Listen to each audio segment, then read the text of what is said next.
How you doing? Doing good? Fantastic.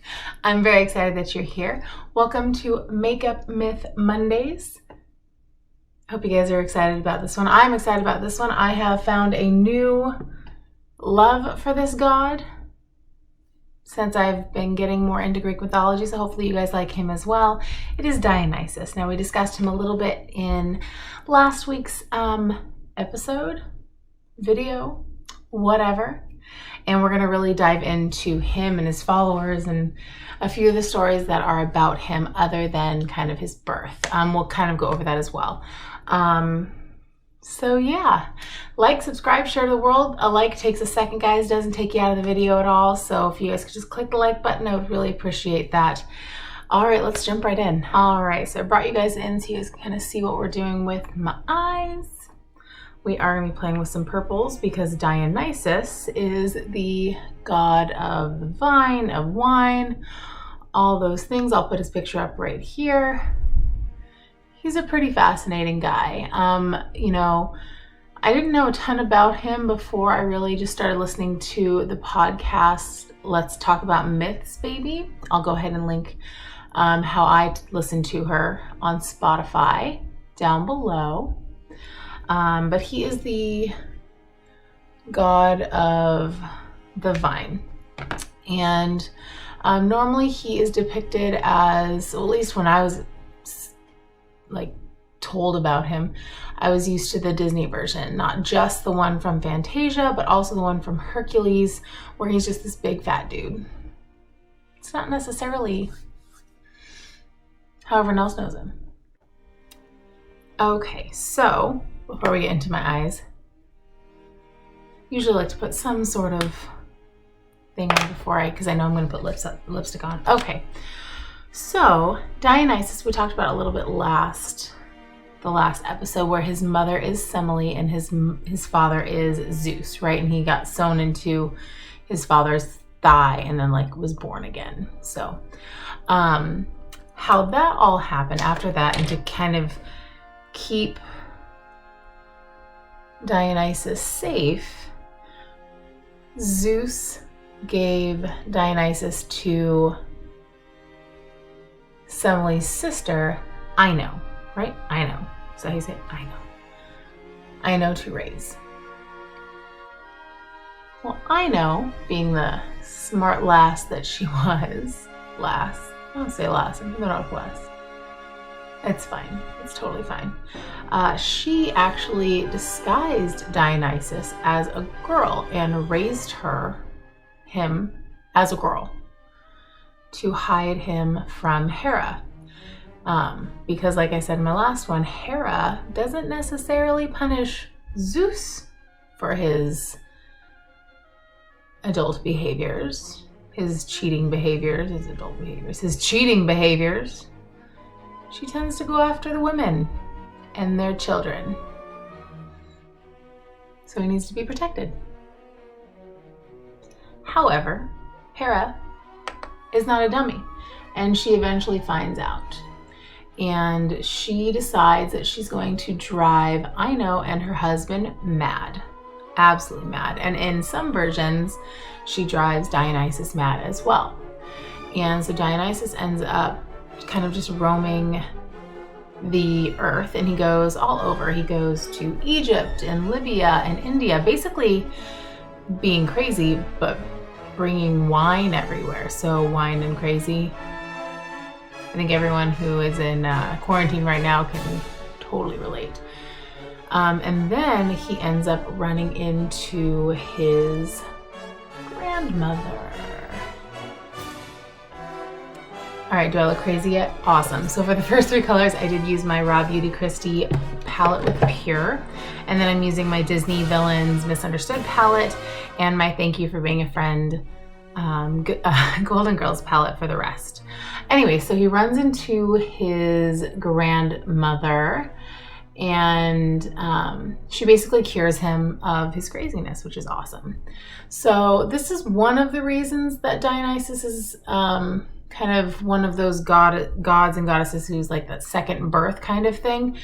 Most people attribute it to the fact that he was born out of Semele and then Zeus sewed him into his thigh, and then birthed him again. I don't know. But this is also one of the reasons that he was no longer crazy. So, all of the things. Okay, so let's talk about a fun story of Dionysus. So he is disguised as a young fellow on an island, basically being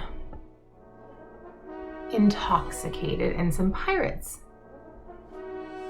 come across him, and he asks them if they will take him back to his home island, which is in Naxos. I think that's how you say that. They're like, sure, come aboard. Well, they kind of get towards Naxos and they're like, no, you know what? We're actually going to sell you. We're going to sell you into slavery, young boy. Young boy in Greek mythology. We're going to sell you into slavery. Whatever. So, doesn't quite like that, but he doesn't reveal himself yet. Everyone wants to sell him into slavery except for one pirate, and his name is Acotes. Sure. I don't know. And he's like, I'm pretty sure this is a god. I don't think we want to do this. Okay, so basically, they're now turning away from his home island. And things start to go a little crazy. Vines start coming up all over the ship. Oars turn into snakes. Creatures just gather at this kid's feet, and he finally reveals himself as Dionysus, or a god. I don't know if they knew who Dionysus was, but as a god. And grape leaves start to like form around his head. So they're like, oh crap. And they go absolutely mad, and they all dive off the ship, except for, of course, Acotes. I'm gonna say his name wrong. It's fine. Well, and Dionysus didn't want him to go crazy because he's like, you recognized who I am, so I'm gonna spare you. So awesome for him. Anyways, so luckily for this young man, now he is a priest, made a priest of Dionysus' cult, which is a wonderful segue into Dionysus' cult, who are basically crazy. And it's mostly made up of women. And they call themselves the Maenads. And they're a little crazy. Just a little crazy. Okay, so the women who end up joining this cult of Dionysus, it's said that they normally leave their families behind and go mad, right? And they have these rituals in the woods, and they're naked, and they go into kind of this trance, and basically are known to be very, very dangerous, like super dangerous, and like are known to like tear animals from limb to limb as basically a sacrifice, but they do it with their bare hands. I mean, don't mess with women. Listen, I'm just saying. All right, I'm gonna powder my face, do my eyebrows, and be right back. I'm back. Brows are done. I've powdered. It's all the good things. All good things. So by now we've established that some of, if not all, Dionysus's followers were crazy, correct? Yes. Awesome. Fantastic. So let's move on to Thebes. So Thebes, basically Dionysus disguises himself as a good-looking young man, and basically is accused of taking a woman from Thebes. Sometimes it's his sister, the king of Thebes, sometimes it's his daughter, sometimes it's his wife. Just depends on who you ask. But he takes a woman who's important to the king of Thebes. So the King of Thebes basically locks him up and says, what'd you do with her? And Dionysus reveals himself and breaks out of his chains and is like, I'm Dionysus. And he goes, if you really want to know, disguise yourself as a woman and go up into the woods. Follow me, as it were, into the woods and see what the women are doing. The women of Thebes and my followers. What are they doing? What could they possibly be doing? So he does, the King of Thebes. He dresses himself as a woman and goes and spies on basically the goings-ons of Dionysus's women. Ha! She brought us back in close. Anyways, so needless to say, the women, not to be fooled, recognize that there's a man amongst them and recognize the King of Thebes and tear him with their bare hands, limb from limb. Cool, bro. So, what about Dionysus' love life, do you say? Well, remember those pirates?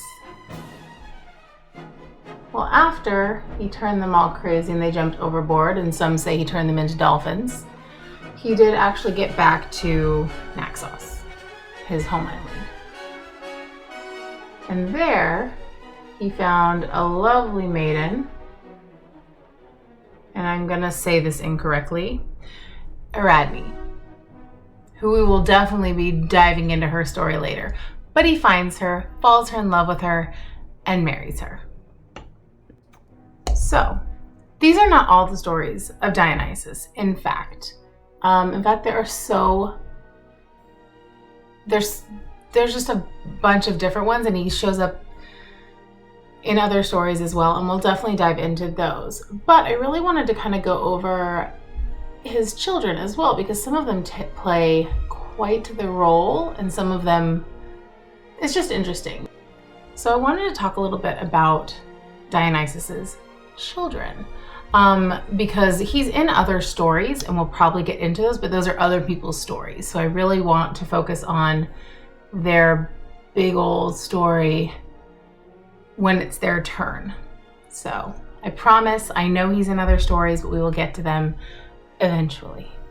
Okay, so let's talk about Dionysus's children here for a second. So the first one we're going to talk about is, and I'm going to say these incorrectly, but I'll put a picture up if I find him. Priapus. And so he's a minor god of fertility, basically. He's mostly known for how he's presented in Greek art. So Google him if you dare. I'm actually not going to put a picture of him because I don't know what I'm allowed to do and not allowed to do on YouTube yet, because not big enough to really know or research yet.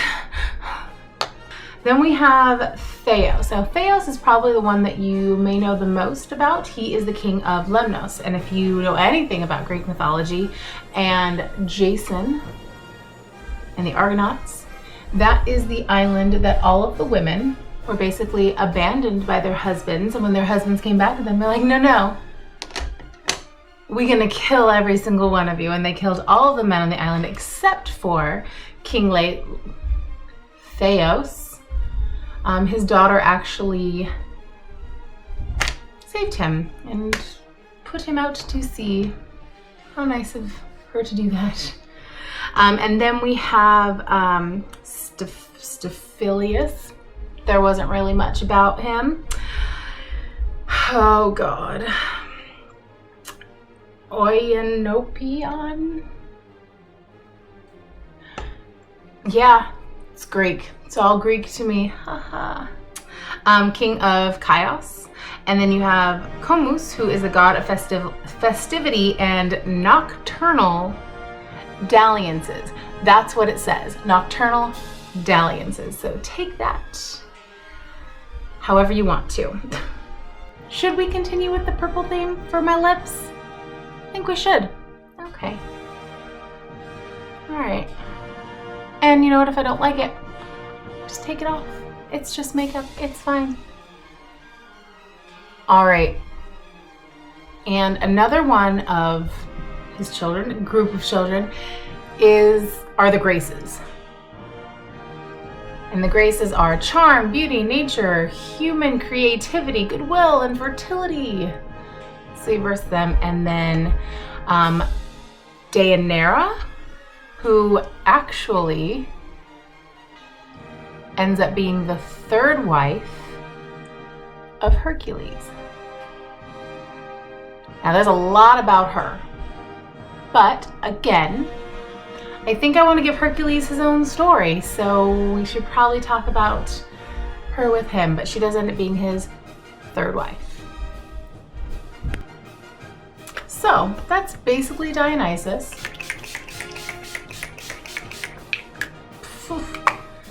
There are a few things about him that I want to mention, is that he is often referred to as one of the Olympians, even though he's not one of Zeus's brothers or sisters or anyone of that nature. Let me see if I can change this a little bit. Yes, now you can see my hair a little bit better. Yay! Okay, took it out of my ponytail, which I love. Anyways, so he's usually mentioned as one of the Olympians, and a lot of people speculate that's because Hestia, who didn't want anything to do with anything, gave up her position, but there's not really anything to support that, but they're never named together, so take that as you will. And really there's not a ton on Dionysus that is like canon, if you will. It's mostly stories and theories and his followers and his cult. I mean, it really does take on a cult-like passion. So that's Dionysus. I hope you guys enjoyed this. I had a blast sharing all of this with you guys. I love Dionysus. I'm fascinated by him, especially because we're introduced to him as this bumbling, huge idiot, basically, in Fantasia, and you don't really hear anything more about him. And then you get into this, and he's actually this cunning, good-looking god, who actually has a lot of favor with a lot of people in Greece. Obviously, wine. Who doesn't love that? So I hope you guys like this one. I'll see you guys in the next one. Like, subscribe, share to the world. Drive safe and make good choices.